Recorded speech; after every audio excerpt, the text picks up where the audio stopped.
नमस्कार साथियों। शिक्षा शास्त्र की एक और क्लास में आप सभी का स्वागत करता हूं। मेरा नाम है निकेत।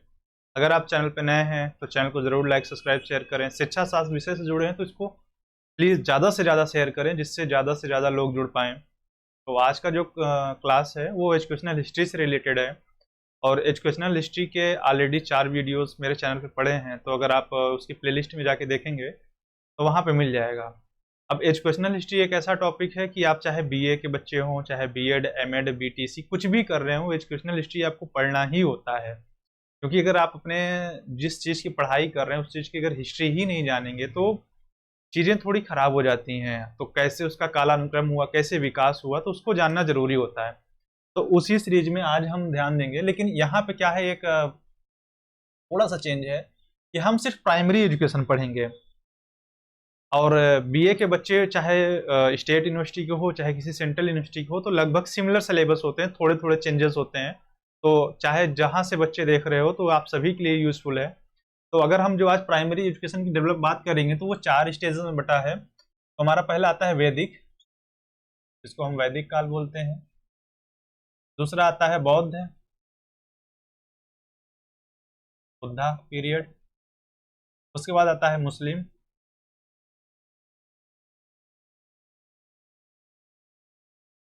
उसके बाद आते हैं ब्रिटिश।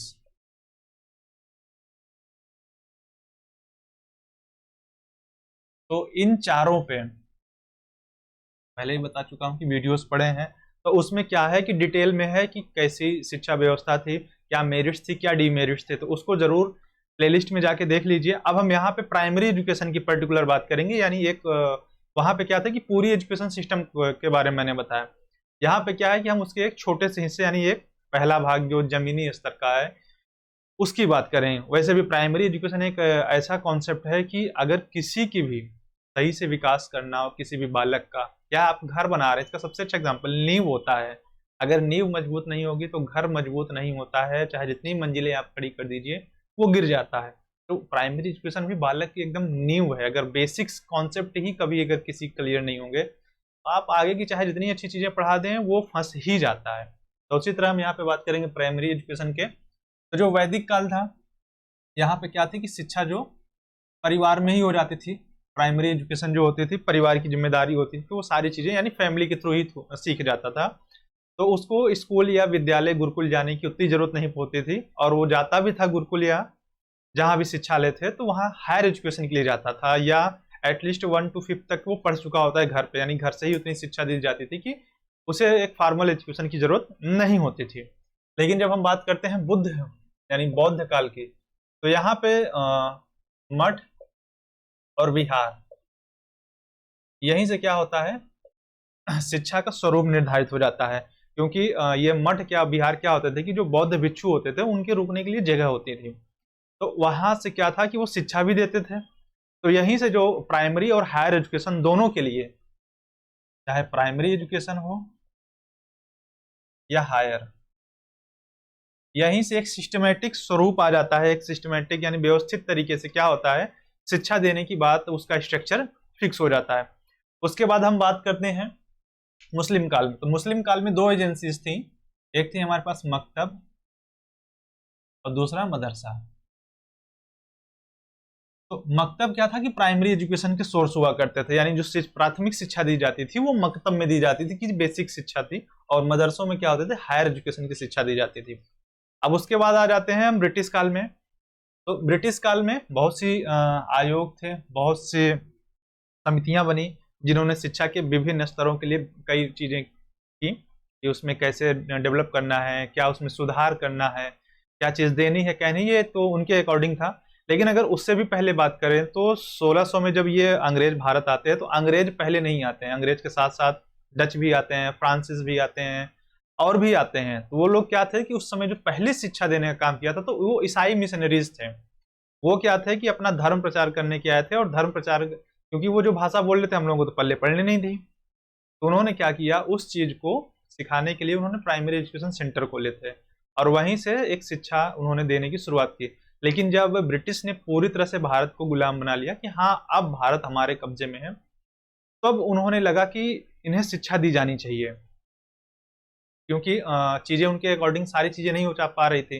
अब वो अंग्रेजी में बात कर रहे हैं या अपनी भाषा में बात कर रहे हैं, हम उनसे इंटरेक्ट नहीं कर पा रहे थे, या वो जो कहना चाह रहे थे हम सही से कर नहीं पा रहे थे, क्योंकि हम तो भाई गुलाम थे, तो हमें तो उनके अकॉर्डिंग ही चलना था। तो उसी चीज के लिए उन्होंने क्या किया कि शिक्षा देने की बात की। तो उसमें जो सबसे पहले आता है 1813 में चार्टर एक्ट आता है, ये पहला था, पहला चार्टर एक्ट था। ये जारी हुआ था ब्रिटिश पार्लियामेंट में।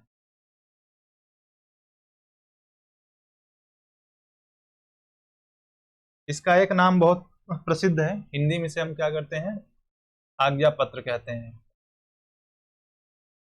चार्टर एक्ट को। इस चार्टर एक्ट की खूबी क्या थी कि यहीं से कंपनी ने भारत पे शिक्षा का जो व्यय था उसकी राशि निर्धारित कर दी।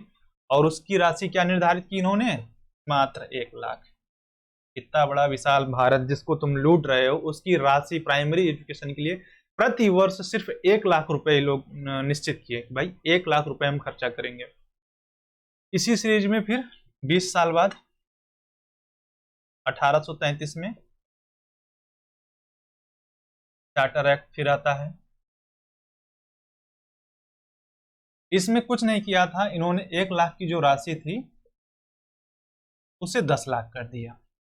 यार 1 लाख कम पड़ रहा है, 10 लाख ले लो, लेकिन चुप रहो। यानी हमारा ही देश हम ही से लूट के हम ही को शिक्षा देने के लिए ये लोग कंजूसी कर रहे थे कि बस उतना सिखाओ जितने की मानना था इनका, कि जितने की जरूरत है। यहीं पे क्या होता है कि चार्टर एक्ट सेकंड के टाइम पे एक विवाद खड़ा हो जाता है।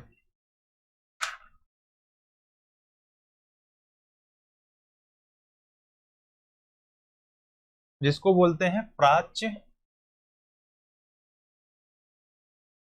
पाश्चात्य विवाद। इसमें क्या था कि जो शिक्षा देने वाले थे उनका दो ग्रुप बट जाता है, यानी इन्हीं लोगों का दो ग्रुप बट जाता है। एक ग्रुप कहता है कि भारत को जो उसकी शिक्षा व्यवस्था है, जो उसकी भाषा है, जो उसका साहित्य है, यानी हिंदी संस्कृत, इन सारी चीजों के ही माध्यम से शिक्षा दी जाए और इन्हीं चीजों का विकास किया जाए। यानी वो स्वदेशी चीजों के विकास करने की बात कर रहे थे। दूसरा धड़ा था का ना, बिल्कुल नहीं होने देंगे, हम राज कर रहे हैं तो हम अपनी भाषा अपनी चीजों की शिक्षण देंगे। यानी अंग्रेजी शिक्षा की बात की और अंग्रेजी माध्यम से ही शिक्षा देने की बात की। यह था चार्टर एक्ट सेकेंड के टाइम का कॉन्सेप्ट। तो अब ईयर नोट करना, ब्रिटिश शासन में कई ईयर आएंगे, कई समितियां आएंगी, और वो आजादी के बाद भी कंटिन्यू चलेगा, भारत में भी कई बनी। तो पहला था 1813 और 1833 का चार्टर एक्ट। ध्यान देना, दो एक्ट आए, एक 1813 में और एक 1833 में। तो दोनों में अंतर बात क्या थी, शार्ट में एक बार कि 1 लाख, फिर उसको बढ़ा के 10 लाख कर दिया गया शिक्षा पे। इसके बाद जो प्रमुख आता है वो है 1854 का वुड का घोषणा पत्र, जिसे महाधिकार पत्र कहा जाता है। महाधिकार पत्र, मैग्ना कार्टा इसे बोला जाता है। ऑफ इंडियन एजुकेशन, ये लाए थे वुड महाशय 1854 में। इन्होंने एक वो जारी किया घोषणा पत्र, जिसे मैग्ना कार्टा कहा जाता है या महाधिकार पत्र हम कहते हैं। इसका पूरा नाम है Magna carta of English education in India. यहाँ पे इंग्लिश छूट गया, इंग्लिश हमको उतना पसंद नहीं ना, लेकिन क्या करें, थोड़ा यूज करना पड़ता है, सबको समझ में नहीं आता हिंदी, और हम है शहर हिंदी भाषी, हम हिंदी ही ज़्यादा प्रेफर करते हैं, मतलब कोशिश करना चाहते हैं कि हिंदी यूज करें। अब यहाँ से क्या करते हैं इस एक्ट में, यानी 1854 का जो आता है, तो ये इन्होंने प्राथमिक एजुकेशन के लिए यानी प्राथमिक शिक्षा के लिए कुछ बातें कही, कुछ चीज़ों का डिसीजन लिया कि हाँ प्राइमरी एजुकेशन देंगे। तो यहीं से क्या होता है कि शिक्षा नीति एक सुव्यवस्थित तरीके से, यानी एक सिस्टमैटिक तरीके से जो विकास शुरू होता है वो यहाँ शुरू होता है 1854 से, कि भाई एक व्यवस्थित तरीके से क्या होता है, प्राथमिक शिक्षा को डेवलप करने की बात की जाती है। दूसरी बात यहाँ पे क्या होती है कि शिक्षा का जो माध्यम होगा वो अंग्रेजी तो होगा ही, लेकिन अंग्रेजी के साथ जो भारतीय भाषाएं थी, ठीक है, यानी चाहे हिंदी, संस्कृत, उर्दू, तो इनकी बात की गई कि इनकी भी सहायता ली जाएगी। जबकि जो प्राच्य विवाद था तो उसमें जो दो धड़ा था, एक सिर्फ हिंदी की बात कर रहा था यानी भारतीय भाषाओं की, और दूसरा धड़ा प्योर कह रहा था कि नहीं हम सिर्फ अपनी ही भाषा का यूज करेंगे। तो यहाँ से दूसरी चीज होती है कि नहीं, पहले तो हम इनका विकास करेंगे, दूसरा क्या करेंगे, चाहे तो फिर अंग्रेजी माध्यम यूज करेंगे, या अगर नहीं सक्सेस हो पाते हैं तो हम जो स्थानीय और भारतीय भाषाएं हैं उनका यूज करेंगे। इसके बाद से यहीं पे क्या होता है कि एक सहायता अनुदान प्रणाली, प्राइमरी एजुकेशन को डेवलप करने की, इसको ऐसे समझ लो, सहायता अनुदान प्रणाली क्या होता है कि हम अपनी इच्छा से किसी एजुकेशनल इंस्टीट्यूट को कुछ धन दें, जिससे कि उसके चाहे वो इक्विपमेंट्स खरीदें, चाहे सामग्रियां खरीदें, बुक्स खरीदें, या लैब में चीजें बनवाएं कि बच्चों के लिए जो यूजफुल हो, ठीक। तो उसी को कहा जाने पे सहायता अनुदान प्रणाली। कब आता है? 1854 के टाइम पे वुड के घोषणा पत्र, यहीं से इस चीज का विकास होता है।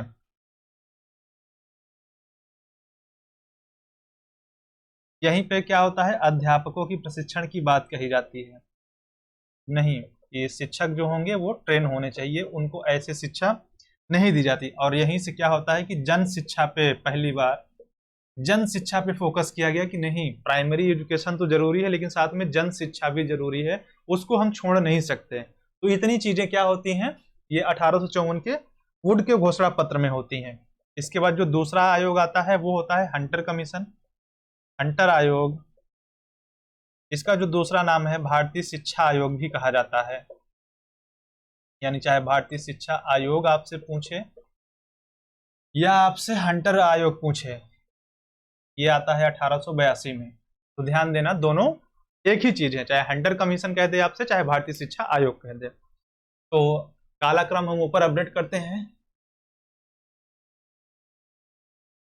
तो दो अभी तक हमारे पास थे, 1813 और 1833। अब हमारे पास दो और हो गए। अब हमारे पास हो गया 1854, और 1854 के बाद हमारे पास आ गया 1882। ये थे वुड, तो इनका नाम भी लिख देते हैं, और ये थे हंटर। मैंने हंटर वाला हंटर लिख दिया है, इनका एक्चुअल में ये मीनिंग नहीं थी। अब जो हंटर आयोग था इसने भी प्राइमरी एजुकेशन पे फोकस किया, और इसने कहा कि देसी शिक्षा को प्रोत्साहन दिया जाए, कि प्राथमिक शिक्षा तो हम देंगे ही, लेकिन इंग्लिश की जगह यानी अंग्रेजी भाषा की जगह इसने थोड़ा सा फोकस किया कि भारतीय जो स्थानीय भाषाएं थे उनका यूज किया जाए। यानी स्थानीय भाषा को अगर प्रोत्साहन दिया तो किसने दिया? हंटर ने। इसके बाद ये भी शिक्षकों के प्रशिक्षण की बात को स्वीकारते हैं, यानी शिक्षकों का प्रशिक्षण यानी टीचरों की ट्रेनिंग होनी चाहिए। यानी स्थानीय भाषा के माध्यम से विकास करना है, शिक्षकों का प्रशिक्षण देना है, और प्राथमिक शिक्षा का प्रसार एवं विस्तार भी करना है। ऐसा नहीं कि प्राथमिक शिक्षा को हम खुला छोड़ दें कि हाँ आयोग बना दिए, नियम बना दिए, उससे काम हो जाए, नहीं, हमको उसका विस्तार भी करना है। और इस चीज के लिए उन्होंने एक बहुत अच्छी तरकीब निकाली कि स्थानीय जो निकाय होते हैं, जो लोकल अथॉरिटीज थी वहां के उस टाइम पे, उनको इसकी जिम्मेदारी दे दी कि हम तो भाई, अगर कोई हेड है, जैसे प्रिंसिपल सारा काम तो देख नहीं पाता, किसी कॉलेज में अगर कोई प्रिंसिपल है तो उसने क्या करते हैं, कॉलेज में क्या होता है, वाइस प्रिंसिपल होता है, और हर डिपार्टमेंट का अपना एक एचओडी होता है कि एटलीस्ट मेरी अनुपस्थिति में कम से कम वाइस प्रिंसिपल काम देखेगा और डिपार्टमेंट की जिम्मेदारी संभाल लेगा कन्वीनर या एचओडी। तो इससे क्या होता है, काम बट जाता है। तो उसी तरह इन लोगों ने क्या किया, बहुत चालाकी से स्थानीय निकाय को दे दिया, और प्रांतीय सरकारों को ये जिम्मेदारी दी गई, जो प्रांतीय सरकारें थी वो भाषाओं का विकास करेंगे।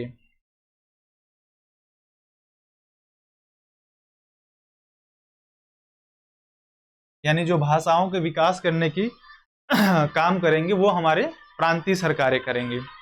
इसके बाद आता है 1904 का।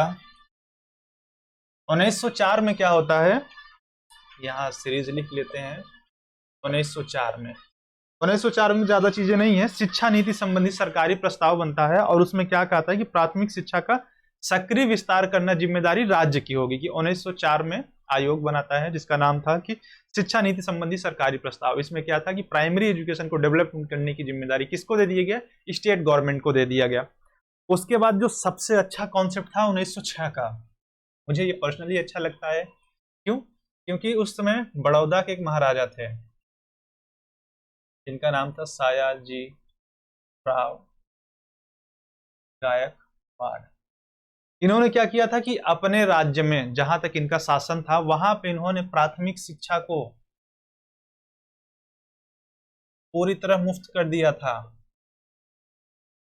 मुफ्त और अनिवार्य थी।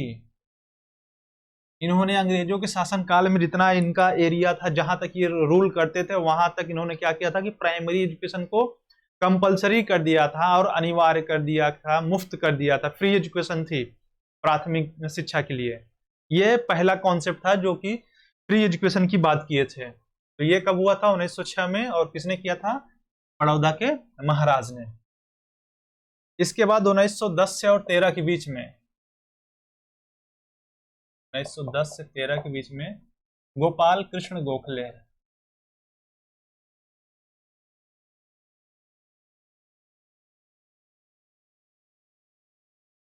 गोपाल कृष्ण गोखले स्वतंत्रता सेनानी थे। इन्होंने क्या था कि बहुत प्रयास किया कि जो प्राथमिक शिक्षा है वो अंग्रेजों के विरुद्ध लड़ाई भी लड़ रहे थे और साथ में ये भी कर रहे थे कि जो प्राइमरी एजुकेशन है, प्राथमिक शिक्षा है, वो अनिवार्य हो जाए और सबके लिए हो जाए, मुफ्त हो, अनिवार्य हो। और एजुकेशन फॉर ऑल का कॉन्सेप्ट ये लेके आए थे कि अपने टाइम पे कि नहीं। लेकिन वो अलग बात है कि इनका जो विधेयक था, जो बिल था, अंग्रेजों ने इसको अस्वीकृत कर दिया था। इन्होंने इसमें क्या किया था कि प्राथमिक एजुकेशन की विस्तार करने की बात की थी, जितने भी एजुकेशनल इंस्टीट्यूट थे उनको अनुदान देने की बात कही थी। इसके अलावा टीचर एजुकेशन का जो रेशियो है उसे कहा था कि 30 छात्र एक शिक्षक, या ज्यादा से ज्यादा 40 और एक का हो। हमारी आज की जो नई एजुकेशन पॉलिसी है, राष्ट्रीय शिक्षा नीति, न्यू एजुकेशन पॉलिसी, उसमें भी 30 की बात कही गई है। सोचो कि 30 बच्चे और एक छात्र, सॉरी एक शिक्षक हो। और गोखले जी 100 साल से भी पहले ये चीज का कॉन्सेप्ट लेके आ रहे हैं। सोचो कि कितना दूरदर्शी सोच रहे हैं और हम आज भी इस चीज को पूरी तरह से लागू नहीं कर पा रहे हैं। कि प्राइमरी एजुकेशन तो चलो ठीक है, लेकिन अगर हायर एजुकेशन में देखोगे तो बहुत मारामारी। हायर एजुकेशन में बहुत बच्चे हैं और अगर इस रेशियो से हम बात करेंगे तो हमें बहुत ज्यादा शिक्षकों की जरूरत होगी। चलो खैर, इसके बाद इन्होंने क्या था कि जो और भी बातें कही कि जो टीचर हो वो मिडिल परीक्षा पास हो, एटलीस्ट 1 वर्ष का उसके पास टीचर ट्रेनिंग कोर्स का प्रशिक्षण हो। ध्यान देना, चाहे बोर्ड का घोषणा पत्र हो, चाहे हंटर आयोग हो, चाहे हमारे गोपाल कृष्ण गोखले हो, इन सब में एक चीज कॉमन है कि हर किसी ने टीचर एजुकेशन, मतलब टीचर को ट्रेनिंग देने की बात कही है। जो भी पढ़ाएगा वो वेल ट्रेंड होना चाहिए। इसके बाद आती है एक नई समिति, हरटांग। ये आती है 1929 में, हरटांग समिति। अब इस सीरीज में कितने हो गए? 2 यहाँ पे हैं, 2 4, 2 6 7, ये 8वां है। और ये सारी चीजें संबंधित है किस चीज से? प्राइमरी एजुकेशन से। तो जो हार्टांग कमीशन था, इसने क्या किया कि प्राथमिक शिक्षा के प्रचार और प्रसार की बात किया। यानी जो प्राथमिक शिक्षा थी उसको फैलाने का काम किया, यानी फैलाव हो, प्रसार हो और सब तक पहुंच की बात हो। इसके अलावा इसने क्या किया कि जो नियंत्रण हो वो सरकार का हो, एजुकेशन पे जो नियंत्रण हो वो गवर्नमेंट का हो, ये चीज कहा था हार्टांग ने। इसके बाद इसने जो एक और अच्छी बात कही थी, जो वेतन होता है शिक्षकों का वो काफी अच्छा हो, यानी वेतन उनको हम काफी ज्यादा दे जिससे अच्छे से अच्छे लोग, मतलब जो ट्रेंड हो, जिनकी टीचिंग स्किल अच्छी हो, वो सारे इसमें जुड़ पाए। यानी जो वेतन बढ़ाने का कॉन्सेप्ट था वो किसका था? हार्टांग कमीशन का था। और एक चीज इसने और कही थी, निरीक्षकों, सुपरविजन करने वाले की जो बीच बीच में दौरा नहीं होता है कि कोई आ जाता है अचानक से आपका काम देखने के लिए, कि आपके ऊपर नजर रखा होता है कि आप लोग काम सही से कर पा रहे हैं या नहीं कर पा रहे हैं। तो इसका भी कॉन्सेप्ट कौन लाया था? हर्टांग कमीशन लाया था 1929 में।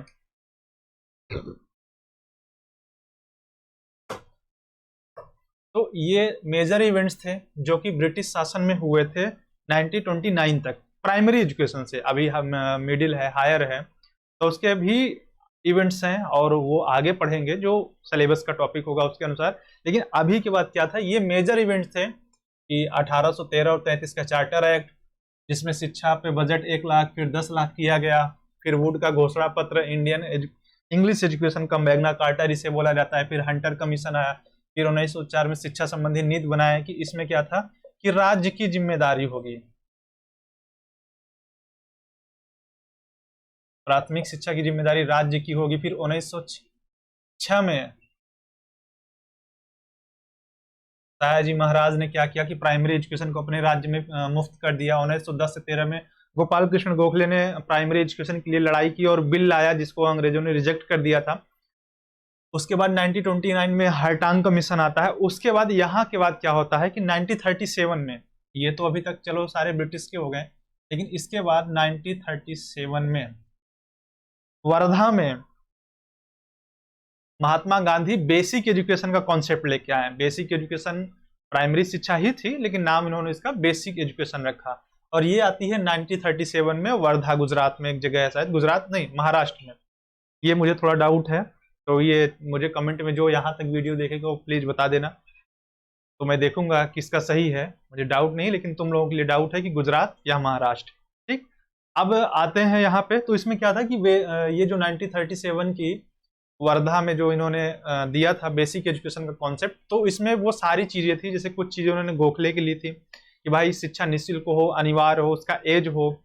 और ये शिक्षा का जो सबसे अच्छा कॉन्सेप्ट था कि क्राफ्ट केंद्रित, यानी हस्त कौशल पे, हस्त कार्य पे, कि बच्चे पढ़ेंगे तो भी, लेकिन साथ में कोई व्यवसाय की भी चीजें, क्राफ्ट बनाना भी चीजें सीखेंगे, कोई ना कोई कला अपने अंदर। व्यवसायिक दृष्टिकोण से भी ये पॉलिसी बहुत महत्वपूर्ण थी। तो ये 1937 में लाए थे महात्मा गांधी ने।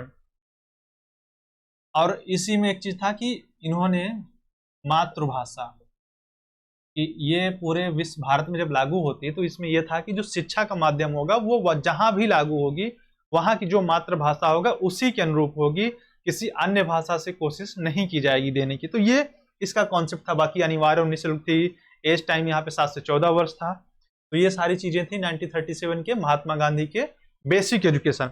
इसके बाद जो लास्ट है आजादी के पहले 1944 का, इसको बोलते हैं सार्जेंट योजना।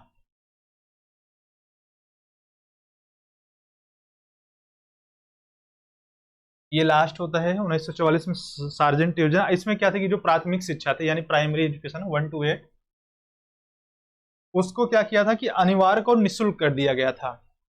और यहीं पे जो प्राइमरी एजुकेशन थी उसको 2 भागों में बांट दिया गया था।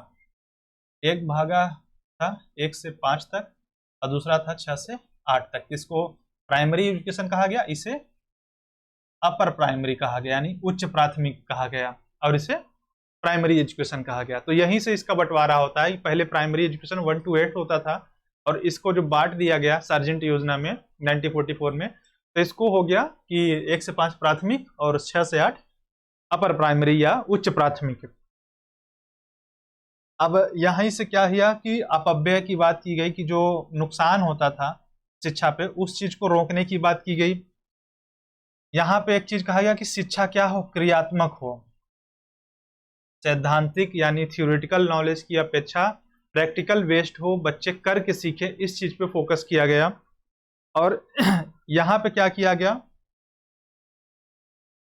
कि क्लास 5 तक की जो शिक्षा वो सह शिक्षा हो, यानी सह शिक्षा हो। और शुरुआती स्टेज में इन्होंने एक चीज कही थी सर्जेंट योजना में कि अगर पॉसिबल हो 1 से 5 तक में महिला शिक्षिका हो, यानी जो टीचर हो कोशिश करिए कि महिला मिले, ना कि पुरुष हो।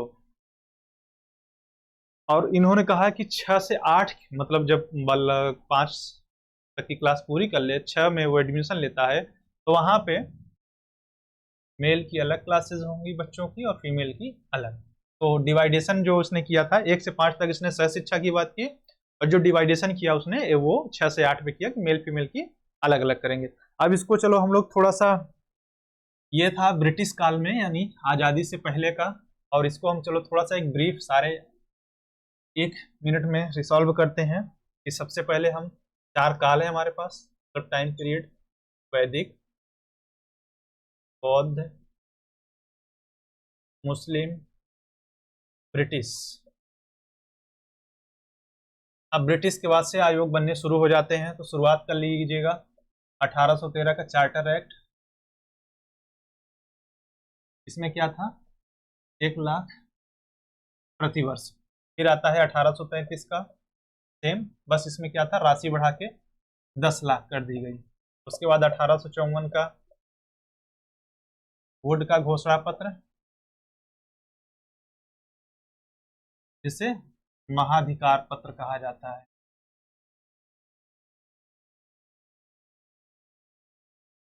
1854 के बाद क्या आता है, 1882 का हंटर आयोग। इसका दूसरा नाम क्या है, भारतीय शिक्षा आयोग।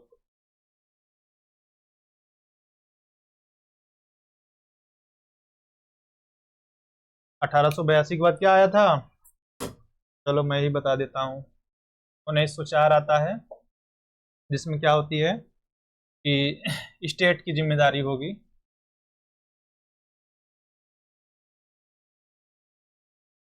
प्राइमरी एजुकेशन को डेवलप करने की। 1906 में सयाजीराव ने फ्री एजुकेशन का कॉन्सेप्ट लाया। फिर 1910 से 13 के बीच में गोखले ने इसी चीज के लिए प्रयास किया कि जो एजुकेशन हो वो फ्री और सभी के लिए हो। 1910 के बाद 1929 में हार्टांग कमीशन आता है,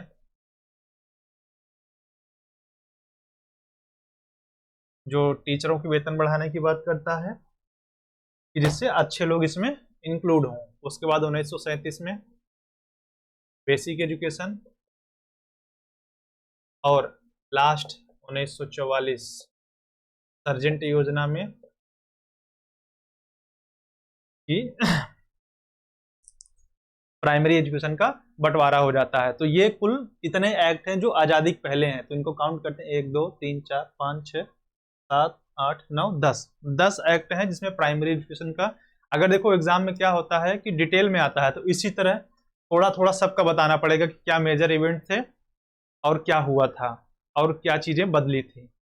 तो वो सारी चीजें हम क्या करना है, जब अगर मान लो एग्जाम में पूछ लिया जाता है कि भारतीय शिक्षा का इतिहास का वर्णन करें प्राथमिक शिक्षा के लिए के संदर्भ में, तो इसी तरह आपको बताना पड़ेगा कि शुरुआत कहाँ से हुई, वैदिक काल के बाद बौद्ध। अब सबको तो आप डिटेल में बता नहीं सकते, अगर किसी एक काल को डिटेल में दे देता है या कोई एक एक्ट को डिटेल में पूछता है, तब वहां पे इसके लिए डिटेल में आपको बताना पड़ेगा। लेकिन अगर जैसे पूछ लिया कि भारतीय शिक्षा का विस्तार का करें प्राथमिक एजुकेशन के संदर्भ में या प्राइमरी एजुकेशन, तो अब यहाँ पे क्या करेंगे, आप इसी तरह बताना शुरू करेंगे कि वैदिक से बौद्ध, फिर मुस्लिम, British, charter act 1, charter act 2, फिर 1854 का घोषणा पत्र, सारे को आपको थोड़ा थोड़ा कि जिससे कि आपका सफिशियंट हो पाए।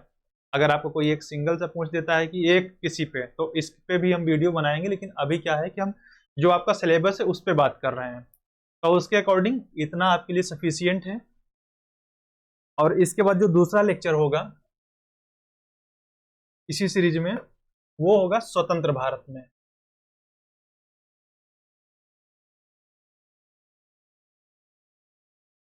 आजादी के पहले का हो गया कि 1944 तक के एक्ट हमने देख लिए जिसमें प्राथमिक शिक्षा से जुड़े चीजें थी। अब जो इसके बाद आएगा वो आजादी के बाद कितने आयोग बने और उन्होंने क्या क्या सुझाव दिया। और एक बार फिर कह रहा हूं यार, चैनल को लाइक सब्सक्राइब शेयर कर दो, क्योंकि सब्सक्राइब शेयर लाइक करने कोई पैसा नहीं लगता। हाँ, थोड़ा सा इंटरनेट खर्चा होता है, लेकिन कर दो, तुम ही लोगों के लिए वीडियो बना रहे हैं, ठीक है। तो इसको ज़्यादा से ज़्यादा शेयर करो।